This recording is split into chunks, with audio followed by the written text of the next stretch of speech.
Lambert beer law, इस चीज़ को हम डिस्कस कर रहे हैं।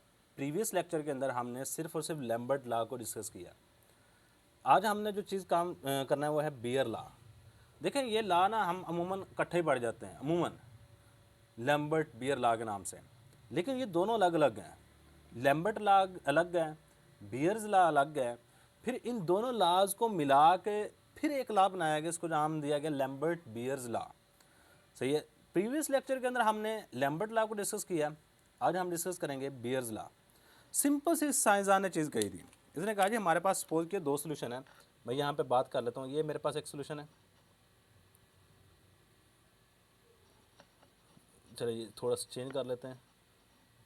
एक मेरे पास सोल्यूशन इसमें है और एक मेरे पास सोल्यूशन इस बीकर में है। दोनों की साइज़ वगैरह सारा कुछ, लेंथ चौड़ाई लंबाई वगैरह ईच एंड एवरीथिंग बराबर है। मैं कहता हूँ इसके अंदर सिर्फ और सिर्फ दो मॉलिक्यूल मैंने रखे हैं। इस सोल्यूशन के अंदर सॉल्यूट के हमारे पास 4 मॉलिक्यूल हैं। यहाँ से भी मैंने 3 वेरिएशंस गुजारी हैं इस सोल्यूशन में से, और इस सोल्यूशन में से भी मैंने 3 वेरिएशन गुजारी है, समझने के लिए सिर्फ। सही है। यानी इनकी जो इंटेंसिटी थी यहाँ पे मैंने अभी 3 रखी, यहाँ पे भी, यानी दोनों सोल्यूशन में सेम रखी। इस सोल्यूशन में गुजारी तो यहाँ पे एक रेडिएशन एब्जॉर्ब होगी, 2 रेडिएशन बाहर आ गई। लेकिन यहाँ पे सिर्फ और सिर्फ एक रेडिएशन बाहर आई है, यानी कि ट्रांसमिट हो गई है, बाकी 2 इसी सोल्यूशन के अंदर एब्जॉर्ब हो गई हैं। अब जो नोट करने वाली चीज़ थी वो थी कंसंट्रेशन। सही, नोट करने वाली कौन सी चीज़ थी? कंसंट्रेशन। अब कंसंट्रेशन से मुराद क्या होता है? कंसंट्रेशन से मुराद होती है मिकदार, कि आपने जो सोल्यूशन यहाँ पे इस्तेमाल किए हैं उसकी कंसंट्रेशन क्या आती है, उसमें सॉल्यूट की कितनी मिकदार थी। जहाँ पे सॉल्यूट की मिकदार कम थी वहाँ पे एब्जॉर्बेंस कम हुई है। क्यों? क्योंकि सॉल्यूट के पार्टिकल ही कम है। और जहाँ पे सॉल्यूट के पार्टिकल ज़्यादा थे वहाँ पे एब्जॉर्बेंस ज़्यादा हुई है। क्योंकि सॉल्यूट के पार्टिकल ज़्यादा थे, लाइट एब्जॉर्ब होने के ज़्यादा चांसेस हैं। ये सिंपल सी बात है। अगर कोई भी काम आप करने के लिए कहोगे, अगर 2 मर्दों को कहोगे तो वो थोड़ा काम कर पाएंगे। अगर वहीं पे 4 मर्द लगा दोगे वहाँ पे 4 ज़्यादा काम होगा।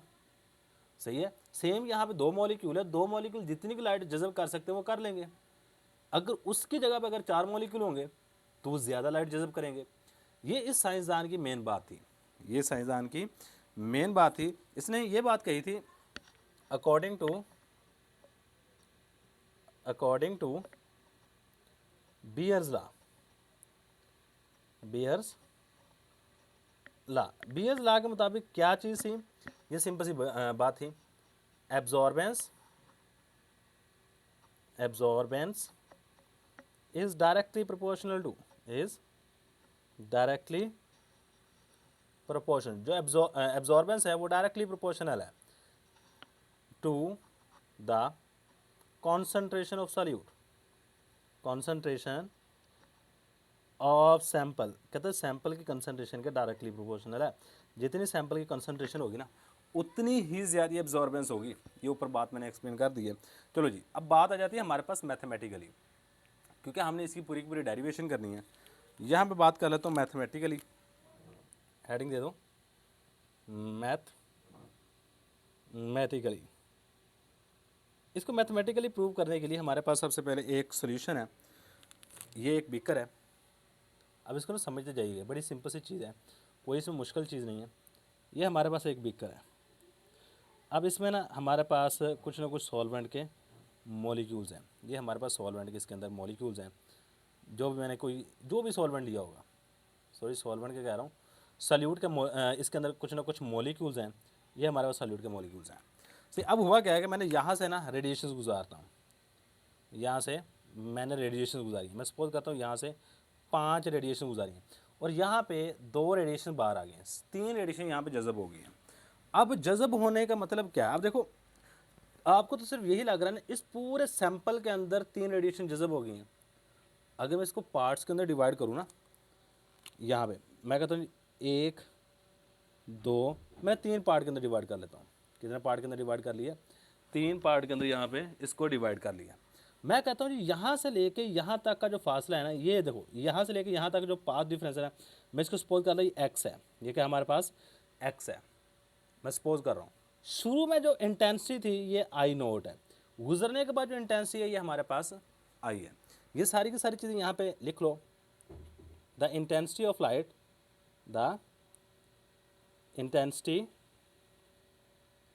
लाइट, जो लाइट की इंटेंसिटी है बिफोर, पहले, before passing the sample is, before passing the sample, sample में से गुजरने से पहले जो इंटेंसिटी है वो हमारे पास है is I not. The intensity of radiation, the intensity, अगर इंटेंसिटी की बात की जाए किस चीज़ की, ऑफ रेडिएशन, रेडिएशन की इंटेंसिटी की बात की जाए आफ्टर पासिंग, गुजरने के बाद, after passing through sample, passing through sample is I simple. यहाँ पे मैंने कहा जी गुजरने से पहले आई नॉट है, गुजरने के बाद हमारे पास आई है।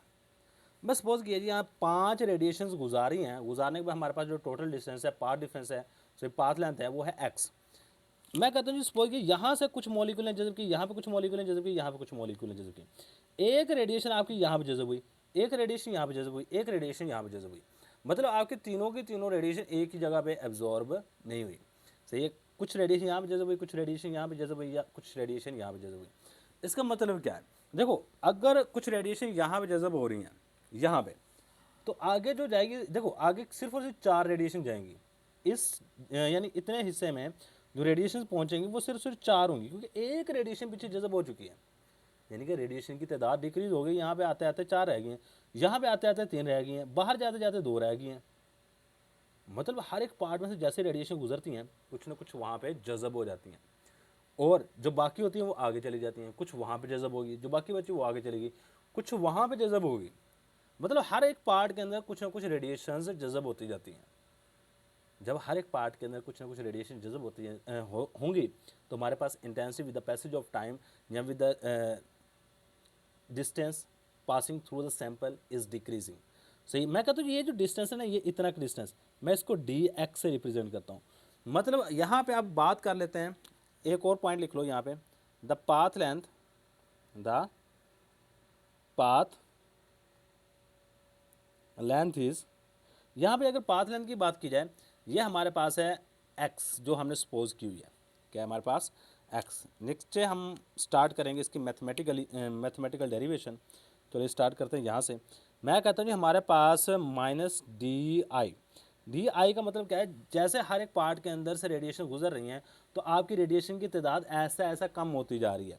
D I over D X, decrease in intensity of radiation with the passage of path length या with the passage of small distance, ये हमारे पास डायरेक्टली प्रोपोर्शनल होती है इंटेंसिटी ऑफ रेडिएशन के, रेडिएशन की इंटेंसिटी के डायरेक्टली प्रोपोर्शनल है। भाई ये सिंपल सी बात याद रखिएगा।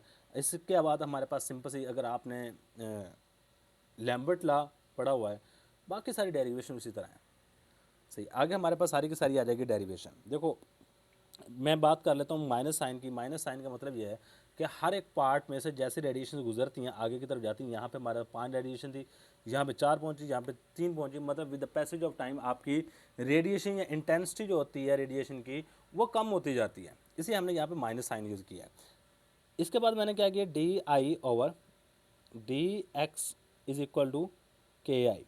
के हमारे पास क्या है, प्रोपोर्शनैलिटी कांस्टेंट। ऐसा करो कि जो आई आई वाली चीज़ें वो इसको एक साइड पे ले जाओ, D I over I is equal to K D X, minus को उठा के उस साइड पे ले जाओ, D I over I is equal to K D X minus का। अब दोनों साइडों पे इंटीग्रेशन कर लो, by integration, by integration, integration ले जी, ये हम इंटीग्रेशन करने लगे।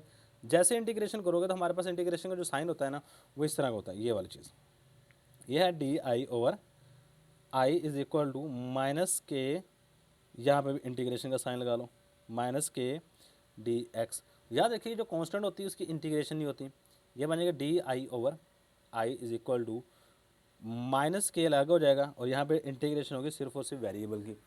अब इसकी जो यहाँ पे एक फार्मूला लगता है अगर डी एक्स और इसके नीचे भी जो क्वांटिटी है वो सेम ऊपर वाली हो तो यहाँ पे natural log of I, natural log of I के बराबर होगा और ये बन जाएगा माइनस के एक्स प्लस सी।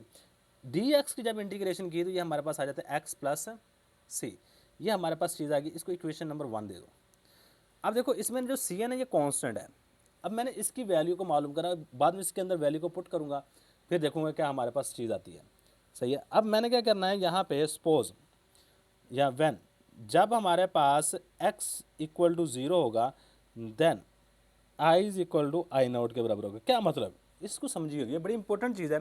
कहते हैं जब हमारे पास डिस्टेंस बिल्कुल ज़ीरो था, मतलब आपकी रेडिएशन बिल्कुल इंटर होने वाली थी, तो उस वक्त देख लो हमारे पास जो रेडिएशन की इंटेंसिटी थी वो बिल्कुल मुकम्मल है, जितनी शुरू में हमने यूज़ की थी उतनी की उतनी है। मतलब आपकी रेडिएशन पास ही नहीं हुई उस सोल्यूशन में से, जब पास नहीं होंगी तो रेडिएशन की इंटेंसिटी तो वही रहेगी। सही है। इसी मैंने कहा था कि हमारे पास जो आई है, जब रेडिएशन पास ही नहीं होगी, पाथ डिफरेंस जीरो होगा, जब पाथ लेंथ जीरो होगी, यानी कि वो रेडिएशन पास ही नहीं हुई उस जगह से, तो हमारे पास रेडिएशन की जो एक्चुअल क्वांटिटी है वही रहेगी। तो मैंने कहा जी आई बराबर होगा आई नॉट के। ये दोनों की दोनों चीज़ इसमें पुट कर दो, ये हमारे पास बन जाएगा natural log of I not is equal to minus K X की जगह पे 0 प्लस सी, और ये हमारे पास आ जाएगा C is equal to natural log of I naught. ये चीज़ आ गई है। अब क्या करो, इसी सी की वैल्यू को उठाओ, इक्वेशन नंबर 1 में पुट कर दो। Putting the value of C in equation number 1 में हम सी की वैल्यू को पुट करने लगे। जैसे सी की वैल्यू को पुट करोगे हमारे पास बन जाएगा natural log of I minus K X plus natural log of I naught. देखो मैंने सी की जगह पे क्या किया, natural log of I naught put कर दिया। अब देखो ऐसा करो, आई वाली चीज़ें एक साइड पे ले जाओ, नेचुरल लॉग ऑफ आई यहाँ पे प्लस का इस साइड पे लेगा हुआ है, माइनस का natural log of I not is equal to minus K X. ऐसा करो इस साइड पे माइनस का साइन खत्म करोगे, इस साइड पे माइनस से मल्टीप्लाई कर दो, इस साइड पे भी माइनस से मल्टीप्लाई कर दोगे, तो हमारे पास ये बन जाएगा natural log of I minus का प्लस का natural log of I not is equal to K X. सही। अब इन दोनों को थोड़ा सा रीअरेंज कर लो, natural log of I naught minus natural log of I is equal to K X. अब यहाँ पर याद रखिएगा लोगार्थम का एक रूल है, अगर दो चीज़ें आपके पास हों, उनका दोनों का लोगार्थम कॉमन करना चाहते हैं, तो इनको, और दोनों के दरमियान जो अलामत हो वो माइनस की हो, तो आप इसको तकसीम कर दो, natural log of I nought over I is equal to K X. और याद रखिएगा अगर नेचुरल लॉग को आप चेंज करते हैं लॉग बेस 10, लॉग बेस 10 में चेंज करना चाहते हैं, तो ये बराबर होता है 2.303 लॉग। सही है। अगर आप नेचुरल लॉग को इसमें चेंज करना चाहते हैं तो आप ये वाली चीज़ यहाँ पुट कर दो।